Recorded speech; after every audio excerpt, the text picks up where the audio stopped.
number of folks coming in to slow down a little bit. So I think we'll go ahead and get started just in the interest of time. Feel free to keep letting us know who all you are as you join. Welcome everyone to our quarterly listening session for HVRP. For those of you who've been around before, you're a little familiar with what these sessions are all about. It's a national forum for information sharing between vets and HVRP grantees. And preparing for this is hopefully pretty straightforward. Please come with your questions and concerns. If you provide those in advance of the session, that's great. You can send those to the HVRP inbox, or please just bring them during the session. That you can either use the raise hand function, or you can put your comments or questions in the chat. In terms of follow-up, after each quarterly session, we upload the presentation slides, a Q&A based on questions that are asked, and recording on the NVTAC site, nvtac.org. And these are held the second Wednesday of the last month of each quarter. So today's the second Wednesday of March. So that's why we're holding these sessions, to coordinate those with your quarterly performance reporting. And so with that, I want to just let you know what we're going to focus on today. There's new eligibility guidance out. And so the national office was going to walk you through what that is all about. They're going to be discussing the new FOA that just went out for program year 2023 for HVRP. Lastly, of course, a little heads up about submitting quarterly reports. Just a little reminder about that and the due dates, as well as time for some open discussion for questions or concerns you might have. And as you may know, I'm Cynthia Forland, contracted support to the national office, and happy to be with you here today. And we'll be turning things over to Sarah Bierman, the assistant director for grants and training at the national office, to talk through some very exciting material today.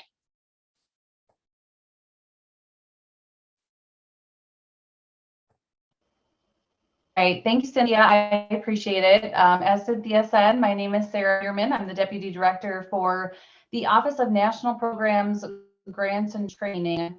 And so I wanted to take some time to explain and provide a bit of training on the new VPL that was recently released on HVRP eligibility. And so thank you so much, everyone, for taking the time to join us today. We're on the slide. Okay, so Cynthia already kind of went through what we'll be covering. If you have any questions, you can certainly put those in the chat. I know our softball friends interrupting me if you have a question. If we're not able to answer a question today, we will provide a Q&A, as Cynthia ended, that will come to you after this training. So please, as we move through, add in questions and we'll try to answer those today. So VPL 223 is the HVRP eligibility. It rescinds VPL 0121 and grant officer memos 0121 changes 1 and 2. Next slide. So first, I'm going to go over some of the changes that you may have seen.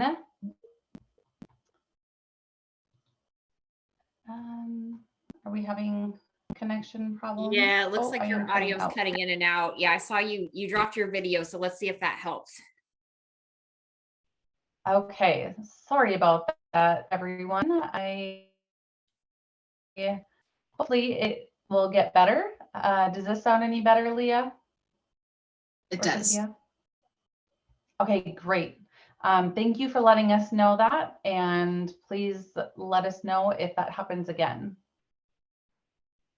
All right, so wanted to go over some of the changes that you may have seen in this VPL from the previous VPL. So the first thing I wanted to cover was the updated definition of eligible veteran. We added Space Force and clarified eligibility for reserve component. So a veteran must have received a discharge or release under conditions other than dishonorable. This has not been a change. This has not changed from the previous VPL. So they have to have a discharge or release under conditions other than dishonorable. The individual has to have served at least 1 day of active duty. That too has not changed. But what I would like to clarify is that for regular active duty members, this 1 day of active duty would include basic training. For National Guard and Reserves members, they too must have 1 day of active duty. So that Title 10 active duty and at least 1 day. But for the National Guard and Reserve members, this does not include inactive or active duty for training. So it does not include basic training, the annual trainings that they go to, state active duty. So they have to have at least 1 day of active duty. Something, and again, this has not been a change, just wanted to clarify it on this call. Something that may be newer as far as the VPL, we didn't have this clarification in the VPL before, but any period of inactive duty or active duty for training during which a National Guard or Reserve member received a service-connected disability resulting from a disease or injury incurred or aggravated in line of duty would also be eligible for HVRP if they meet, of course, the homeless definition as well. But they would be considered an eligible veteran for HVRP purposes. So, for example, you may have a National Guard Reserve member who gets injured during annual training. So annual training would not be active duty. So they get a line of duty. Those individuals can file a claim with the VA. So even if they've never served on Title 10 orders for active duty, the VA can still issue them a service-connected disability. And then they would be considered an eligible veteran under HVRP. So again, this is newer to the VPL. It was not spelled out in the previous VPL, but you can find this in 38 U.S. Code 101, Section 24. And I'll pause there to see if there's any questions. Make sure everyone can still hear me.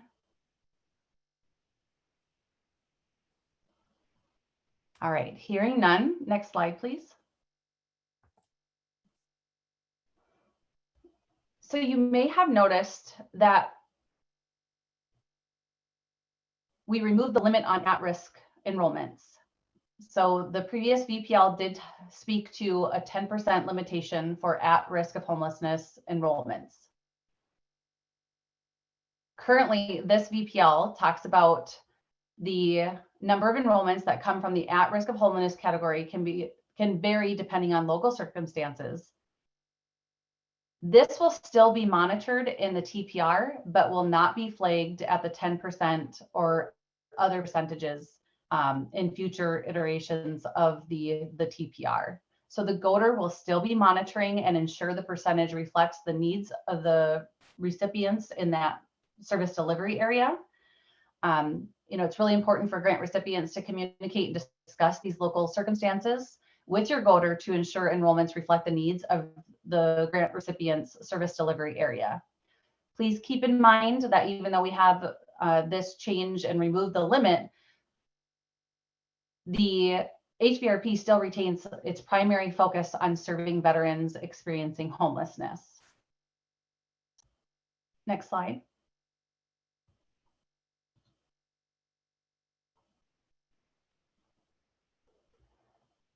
As far as eligibility documentation, there's been no change that the DD-214 is needed in the participant file.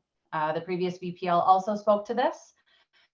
However, what we did clarify is that now that National Guard reservists who received a service-connected disability who may not have been issued a DD-214 because they may not have served on active duty, we needed to clarify that documentation to prove their eligibility is the VA summary of benefits letter, and that will verify the service-connected disability rating. So another thing I want to make sure that we explain here is that you may have National Guard or reservists who have a service-connected disability, but they did receive a DD-214. And so in those circumstances, you would still need to get that DD-214. The VA summary of benefits letter would be documentation you would obtain for those National Guard or reservists who received a service-connected disability but did not receive a DD-214. Next slide.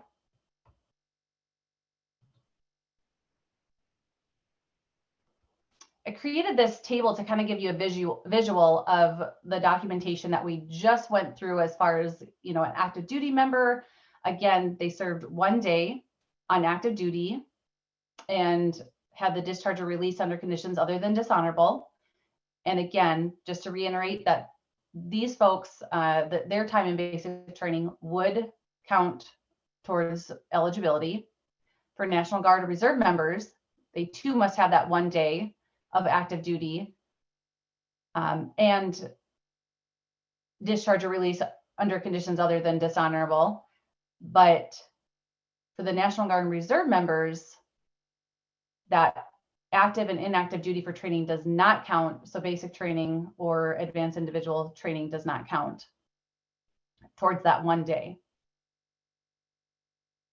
And then lastly, the National Guard and Reserve members who received a service-connected disability resulting from a disease or injury incurred or aggravated during the line of duty, if they were not issued a DD-214, then the grant recipient would obtain a VA summary of benefits letter to verify the service-connected disability.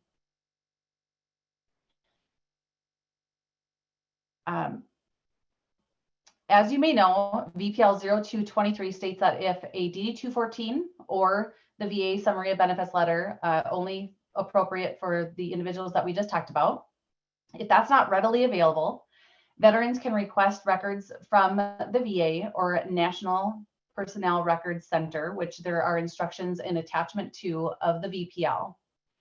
In order to expedite services, vets will allow grant recipients to provisionally enroll and provide services to veterans using 2 alternative source documents, which is the Hinkin Squares. Next slide.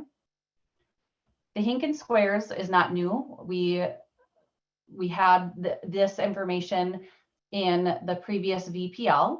However, we did clarify some information about the Hinkin Squares. So again, Hinkin Squares documentation is acceptable as a provisional source of documentation to expedite enrollment. So you need to have that before enrolling to ensure that they are eligible for services. The DD-214 or that VA summary of benefits letter must be requested within 3 business days of enrollment and must be included in the participant case file prior to the participant exiting the program. Because the DD-214 or that the VA summary of benefits letter is what is required in the case file. But to make sure there isn't a delay in services, you can use the Hinkin Squares to get them enrolled and start services. So within 3 business days, the grant recipient is responsible for requesting the DD-214 or the VA summary of benefits letter. And it is the grant recipient's responsibility to follow up on requests for DD-214s or that VA summary of benefits letter to ensure that there's progress on getting that documentation. Failure to do so may result in disallowed costs for these participants, and grant recipients must immediately remove the participants from the performance reporting forms, so from your TPR, if you're not able to get that DD-214 to ensure that the individual is eligible for services. And Sarah, it looks like we did have a question coming in about eligibility. And this is, it looks like John's already answered it in the chat, but the question just related to the distinction between Guard and Reserve, and whether 1 day in boot camp counted for active duty, but same doesn't apply for Reserve Guard. And John Savage, Director of Grants and Training, clarified that that was how the Legal Counsel Solicitor's Office with Department of Labor interpreted the statute that establishes the law. And then we've got another question: is VA Square's advanced search, where is VA Square's advanced search and the detailed information coming from that the VA is not allowed as the official record of service?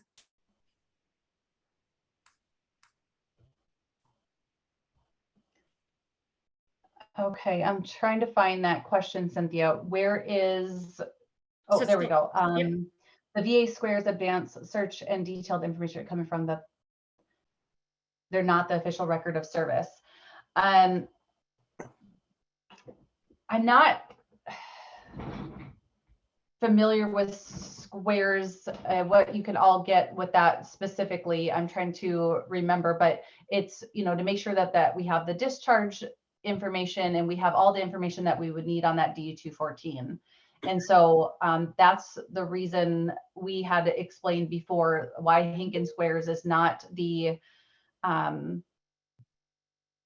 official record, the official documentation to ensure eligibility. And, they are a different entity. And so we need to make sure that we have that DU-214 because they may have different eligibility requirements as well. And it looks like we have a hand up, John Stevens. Yeah, that was my question, and I can elaborate because we use the VA Squares. We part of my organization has transitional housing for veterans, so we have access to the VA Squares. And there's two different searches. One is a basic search. It says this person is qualified for GPD housing and has an honorable discharge. But there's another search you can do on that. It's called the advanced search, and it comes out with such detailed information about when they joined, when they got out, what service they were in, the discharge type, all different types of information that is almost mirroring what a 214 has. And my question was, and it's a twofold question. One is that's an official record from the VA that establishes the service, and why wouldn't that be accepted? And second, and it goes into the VA Squares too. Say, for instance, we enroll someone provisionally with the VA Squares, and we request the 214 from the archives, which everyone knows can take a very a considerable amount of time. And that person finds employment before the 214 comes in. Do we not exit them? Because we're supposed to exit them once they find employment, they're exited. But now, if we don't have the 214 from the National Archives, do we not exit them, but we still have them placed in employment? Okay, so I think there's a couple things that I want to make sure that I cover here. So as far as, the Hinkin Squares, just because, like I said before, the VA, they do serve folks who have a dishonorable discharge. They are a different entity, and so we do need that DU-214 for our records.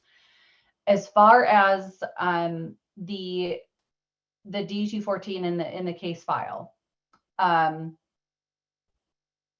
so to answer your question, no, we don't want you to delay, placing them or having them move through the process. However, we are seeing that they're able to get this DU-214 very quickly through the electronic means.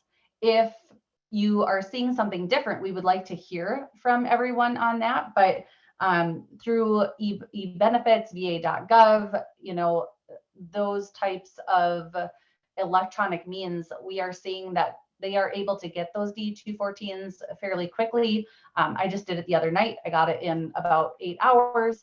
But if we want to hear from you. So if you could put in the chat, if you are seeing a delay in those, please put those in the chat. And we do want to hear if people are seeing a delay. But what we have been hearing is that the delay, there has not been a delay, and they're able to get it fairly quickly in order to, get the person enrolled with Hink and Squares, start services, move through the process, through placement. And so again, if you're not, if you're seeing a challenge there, please put that in the chat and we will review that and follow up if we need to in the Q&A. Thank you. Okay. I'll definitely elaborate on that and I'll put it in there. But the older veterans are the ones that are more challenging to get their 214s. If they were discharged between 1998 and now, we can get them in within an hour or two. So. Okay, thank you. And if you can put, for those older veterans, what you're seeing as far as a timeline in the chat, we'd really appreciate that to be able to review that information and determine if there's anything that we can do to assist, or any information that we can put out, promising practices. Maybe folks have figured out a tip or trick. We will certainly do that. We appreciate you raising the concern, and we appreciate anyone who can share information. And it looks like you're getting some responses now. It sounds like with some folks who served a little longer ago, they could be taking some months, and in some cases weren't coming back at all, but definitely the newer requests are coming back quickly.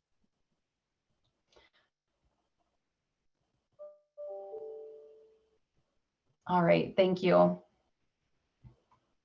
All right, next slide, please.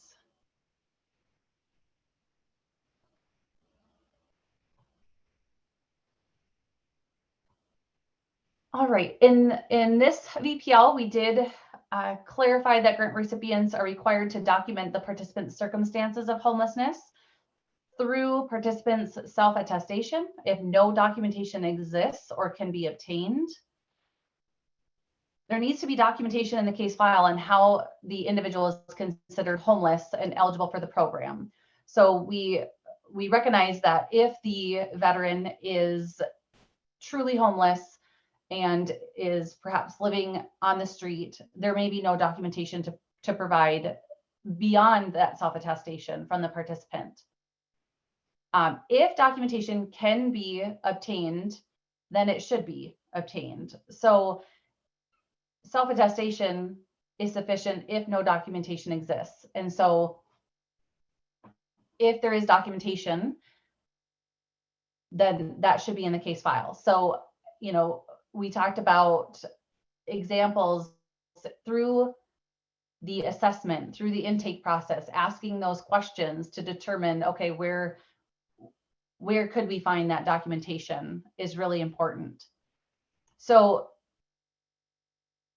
an example of documentation for imminent loss of housing, that could include, credible evidence that the owner or renter of the housing would not allow the individual or family to stay for more than 14 days, an oral statement from the individual seeking homeless assistance.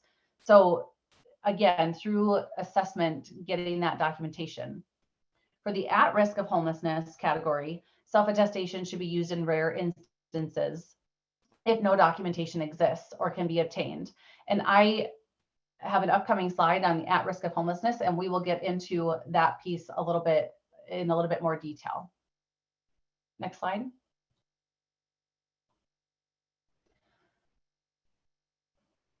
We did clarify in this eligibility, we added the homeless women veterans and homeless veterans with children as a category of HVRP eligibility. These populations have always been a category of homeless. However, we wanted to specifically identify them in the category of homelessness. So no change here.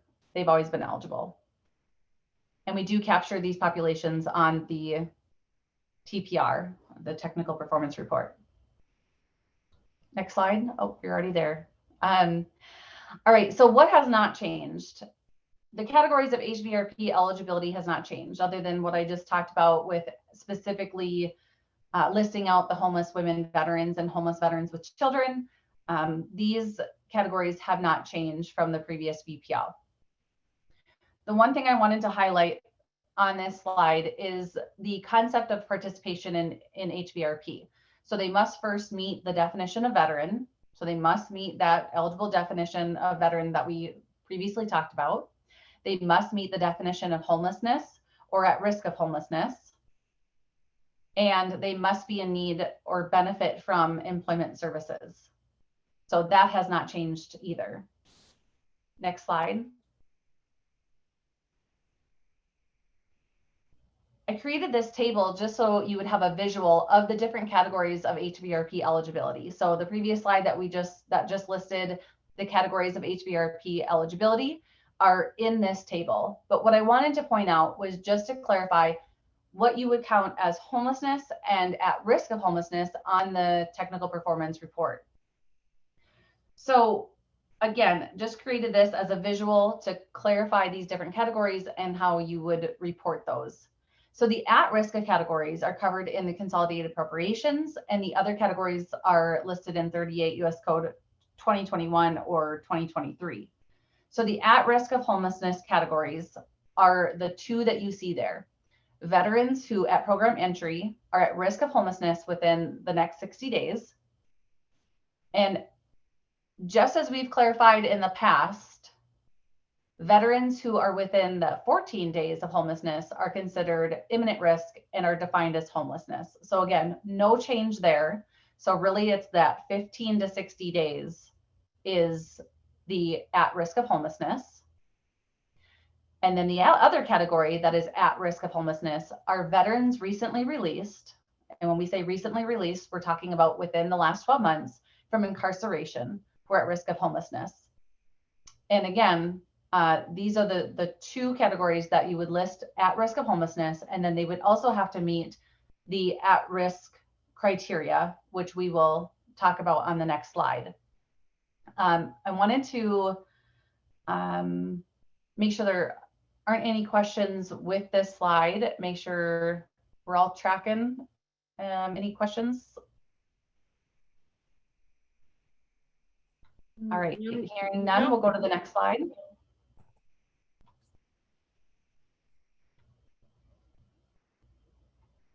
Okay, so the at risk of homelessness, and you will see that the definition of at risk of homelessness in the VPL attachment 1 is copied and pasted from the statute. So the language in attachment 1 comes directly from the statute that defines at risk of homelessness.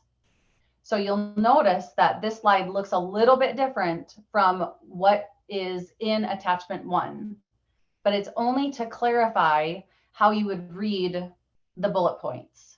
So this slide is not changing the definition or the meaning of what is in attachment 1. It's just to clarify how you would read the bullet points.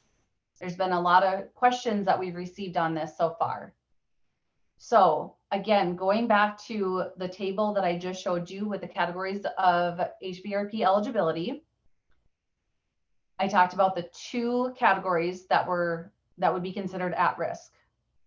So again, the veterans who at program entry are at risk of homelessness within the next 60 days, and the veterans recently released from incarceration must meet the at risk of homelessness criteria.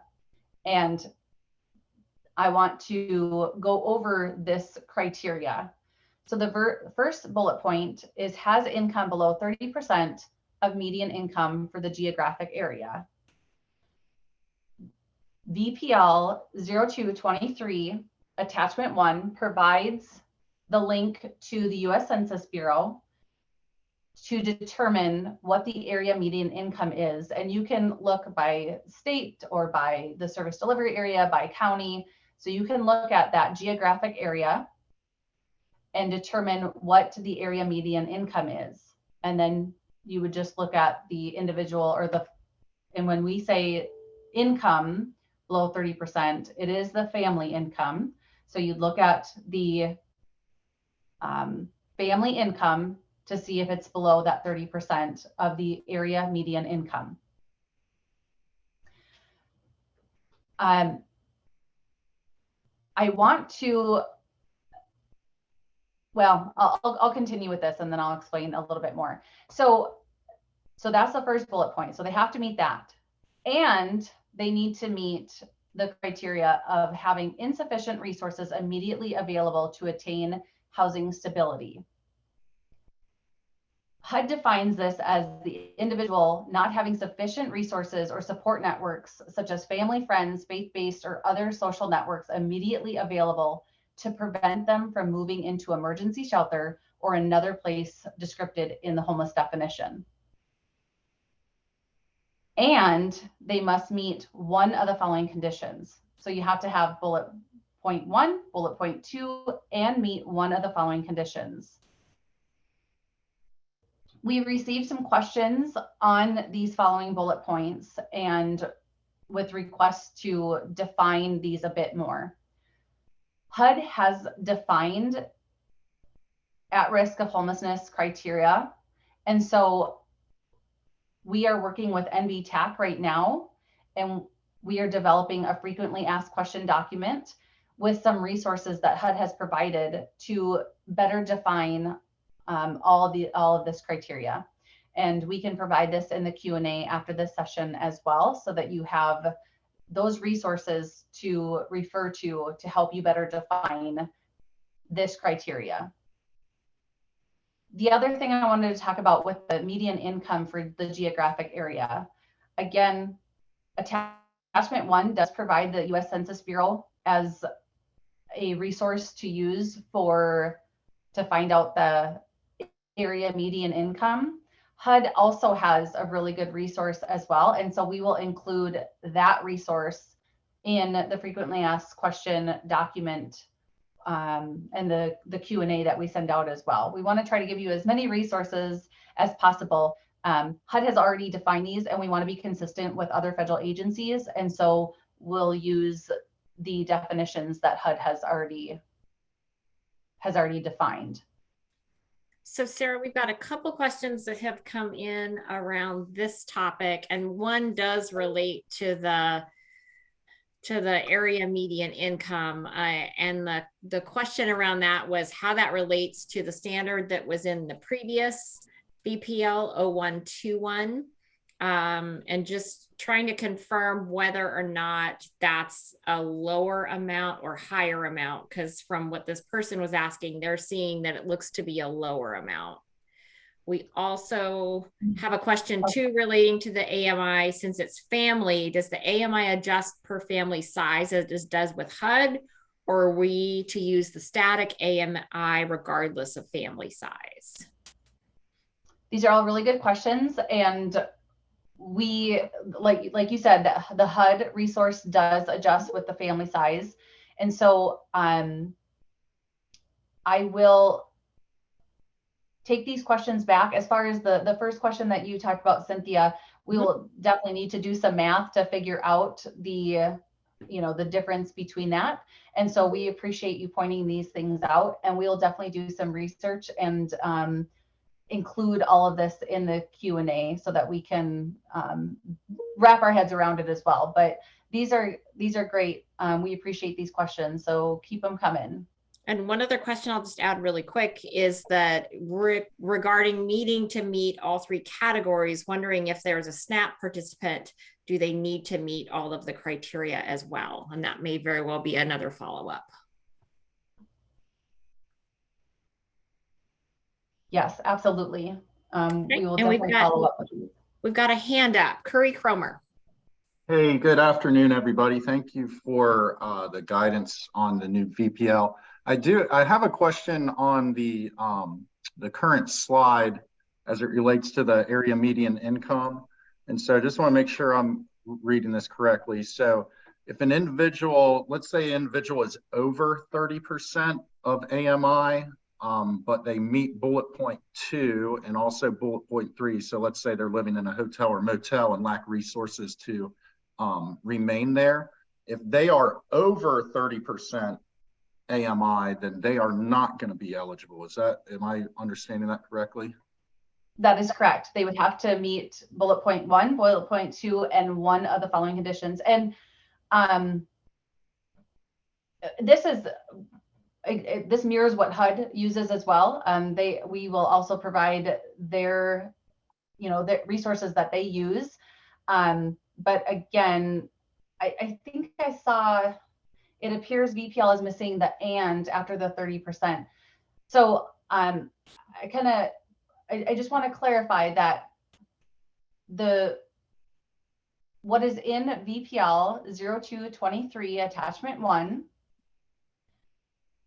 comes directly, the language comes directly from statute.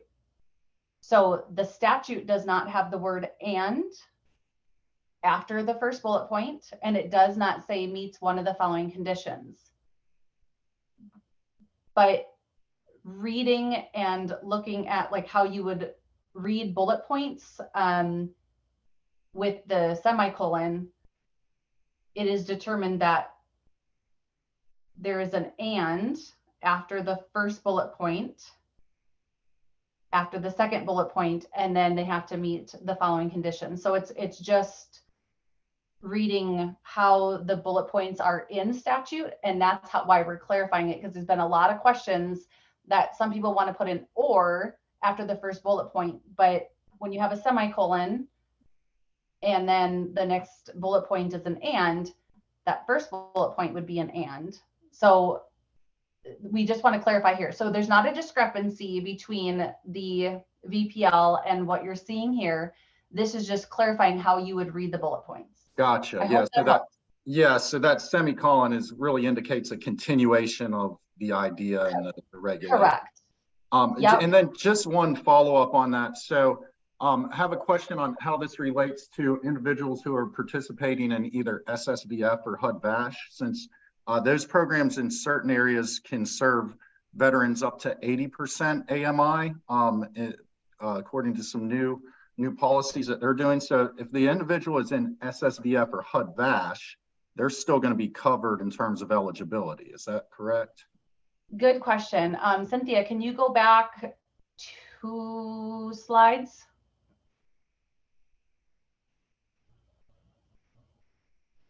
There we go.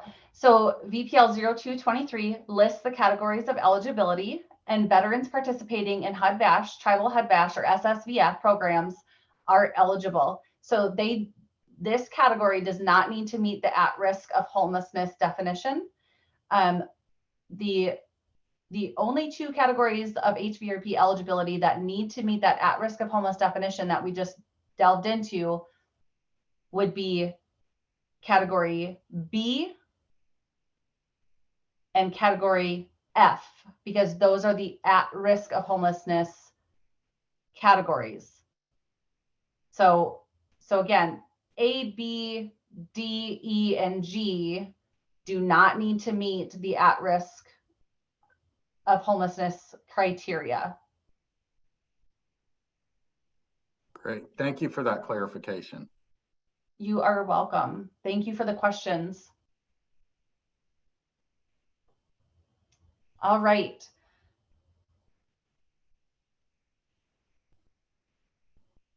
Are there any other questions, or I see a lot of comments. I have a question. Can you clarify the difference between somebody who is recently released from incarceration and somebody who is transitioning from incarceration? Yes, absolutely. Cynthia, will you go back to the table? Okay, so here we have recently released is within the last 12 months. And again, these folks are the at risk, okay? So veterans recently released means that they've been released from incarceration within the last 12 months. So at the time that you are enrolling these folks, they were released from incarceration within the last 12 months. Veterans transitioning from incarceration, that specific definition is in 38 U.S. Code 2023. And of course, it's in attachment 1 as well. But these folks are scheduled to be released from incarceration within the next 12 months. So the VPL attachment 1 has specific information about veterans transitioning from incarceration. Again, they have a specific definition, and those are the folks that are scheduled to be released from incarceration within the next 12 months. So they're still in incarceration. Does that help? And it looks like we've got an iPhone with its hand raised, but not a name attached to it. Hi, I think that's me. Okay. My name is Marie, and I'm just trying, we have some other grants from HUD and VA as well, in addition to the DOL grant. And I think one of the things that has been some confusion is under a memo that was issued by HUD in 2013. They basically stated that veterans can retain their status of homelessness if they're enrolled in a HUD rapid rehousing program, SSVF program, or a transitional housing program, such as grants and per diem. My question is that homeless status, I know it isn't listed specifically here, but is that considered an allowable homeless status for folks that are in a HUD rapid rehousing program? Because if you were talking about HUD services, they do consider that person to maintain their homeless status throughout that enrollment. Yeah, thanks for your question. Under the categories of eligibility in VPL 0223, if you look on the screen right here, C talks about veterans participating in HUD-VASH, tribal HUD-VASH, or SSVS programs. And so the VPL does provide a bit more information about those. And so if they are in those type of programs that are in the VPL, then they would be considered homeless. Yeah. Okay, thank you. You're welcome. And then we had another follow-up question in the chat, just clarifying the change around that 10% threshold of at risk.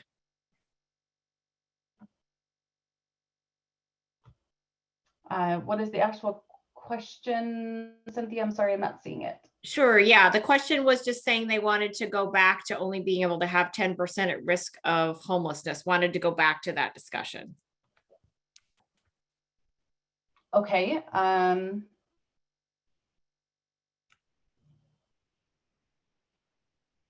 So I think they just wanted to clarify what the change is here. And we only have 10%. Nope, we removed that 10% limit on at risk of homelessness for those enrollments. And so what's important there is that we did remove that 10% limitation. However, the purpose of HVRP, of course, the priority is, and the focus is on homeless, veterans experiencing homelessness. And so the GODR will still monitor the at risk of homeless enrollments, but the 10% has been removed. The 10% limitation has been removed. And so it's what we're going to be looking at is looking at that service delivery area and making sure that enrollments reflect the needs of that service delivery area, because we understand that that can vary depending on local circumstances. So, have conversations with your GODR so that you can talk a bit more about that, what's reasonable as far as that specific area when it comes to at risk. But again, just wanted to clarify that HVRP retains the primary focus of serving veterans experiencing homelessness, but the limitation of that 10% has been removed. And just to clarify too, you'll see on the TPR, we did not change the TPR as of right now. So you will still see that 10% on the TPR. We did not update that so that you didn't have to go through another, change of updating the TPR. But again, having communications with your GODR is going to be key here, so that you can determine if the percentage is reasonable. And the next iteration of the TPR, we will remove the 10% limitation. So it's not flagged, but the GOTR will continue to monitor the at-risk, and you'll still need to separately report on homeless and at-risk. And we have a question in the chat about when this VPL goes into effect. And then we also have a hand up. So John, go ahead. Thank you. I was having a conversation with our HVRP case managers, and this is kind of a unique question because we do have a shallow subsidy, as SSVF shallow subsidy operating in our area. And let's say that they can help somebody up to 2 years, but they're still considered homeless. If we enroll somebody in that situation, would they be considered homeless, or could they be considered episodically homeless based on the longevity that they're considered homeless? Yeah, looking at the definition of episodically homeless, you can definitely, I don't have that definition off the top of my head, but again, oh, I just got word, it's 12 months. So episodically homeless is homeless for 12 months. But again, if they're participating in one of those programs, they would be considered homeless, and that's how you would report it on the TPR. So then just back to another question in the chat about when the VPL takes effect. The VPL, when it was released, it took effect upon release. Okay, I think we're all caught up then. All right, wonderful. Thank you, Cynthia. All right. I got a follow-on question about the documentation to establish the low income. Are y'all going to put out a list, or is there going to be something, a guide list that's saying, hey, these are acceptable documents to establish that criteria of low income? Yes. Good question. We are working with NVTAC right now to provide additional resources. And again, HUD has provided information on annual income and things that you would obtain, as far as documentation. So, pay stubs, or if they're unemployed, potentially like a termination letter or unemployment insurance, things like that. So NVTAC is developing something where we'll provide some examples of documentation, but we definitely want to, we understand that depending on the person's circumstance, there may be different types of documentation that can be obtained. So again, it's really important to ask those really good questions during the assessment so that you can determine what type of documentation that person may have available to them. But yes, we are working on examples of documentation, but again, they will simply be examples and not all inclusive. And then we had one other question that it looks like I skipped over. If a veteran loses his job and has no income from the day he loses his job, would he be eligible for the income bracket from the day he became unemployed under that at-risk category? Good question. And again, HUD has a really good resource on annual income. And so it's any, I believe the way they explain it is any income anticipated within the next 12 months. So it would depend on if, they do have income that would be counted towards that income anticipated within the next 12 months. And, again, potential documentation if they were unemployed or lost their job could be that termination letter or unemployment, things like that. And so again, we will provide the resources that HUD has already established to help you with those types of questions and be able to determine the different types of documentation for the income.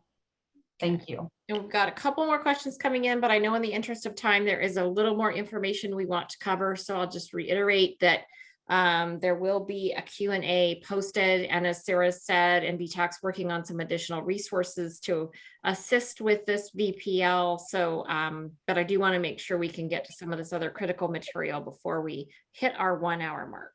So yes, and just to if we didn't get to your question, please, we do make sure that everything is covered in the chat. So if you have questions, keep putting them in the chat and we will get to those in writing in the Q&A. We appreciate the feedback from you all. So, you know, again, I apologize that we just don't have enough time to cover all of the questions, but we do appreciate them and we will cover them in the Q&A. All right, so the FOA, so the 2023 HVRP funding opportunity announcement, if you can go to the next slide, Cynthia. It has been released, so if you haven't seen it, it's on grants.gov. Hopefully you received word, and just a reminder, you know, spread the word if you know others that would be interested in that, or if you are closing up your period of performance, you know, check it out. The closing date for applications is March 30th. So, you know, be sure to get in there right away. We did have a prospective applicant webinar that was held yesterday.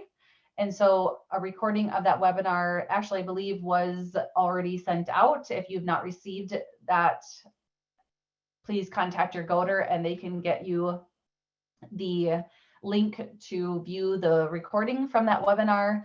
It is also on NVTAC's website. Any questions on the FOA must be sent to that email address.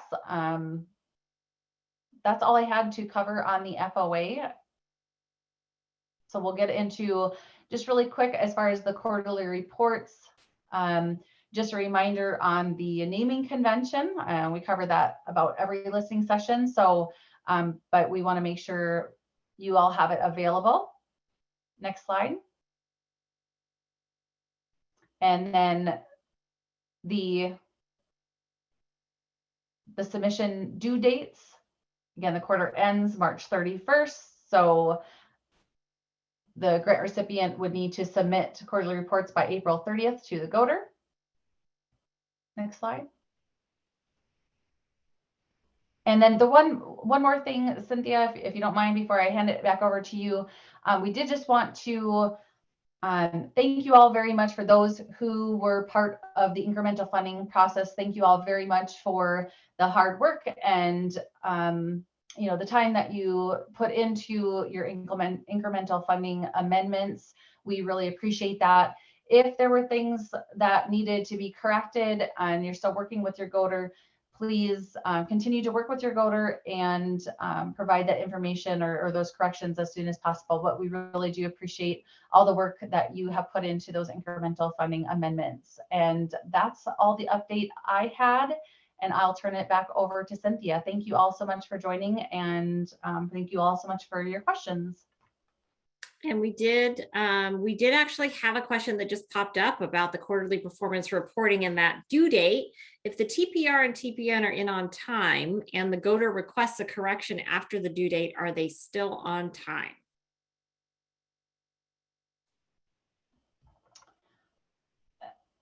So the due date, we do ask for timely and accurate reports, but of course, you know, there are going to be things that, you know, come up and the GOTR needs correction on something. So, you know, depending on the circumstance, and again, I don't want to speak for everyone because there might be some other factors involved, but, you know, as long as they were accurate to the best of your ability and they were timely, then that would suffice.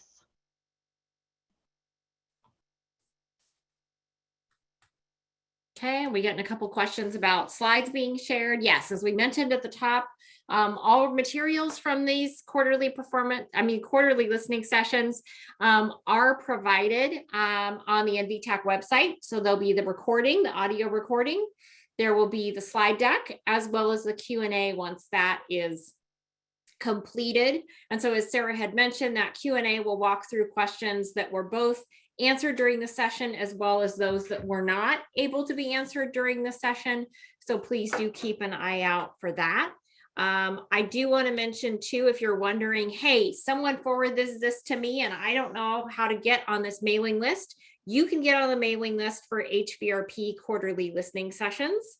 by providing your contact information to our friends at NVTAC, contact@nvtac.org, request to be added to the mailing list.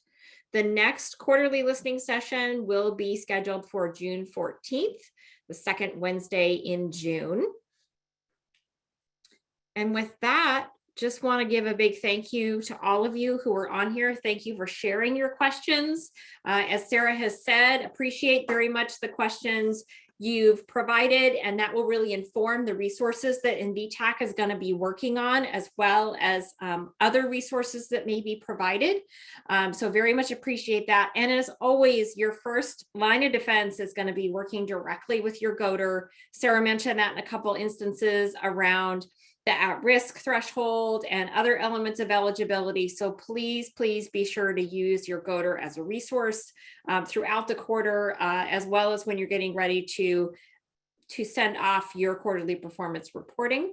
And also, I would just say before closing out the meeting, if you have other questions that have just come to mind, please do put those in the chat because we will be responding to all of those questions in the Q&A document. Thank you so much for your time.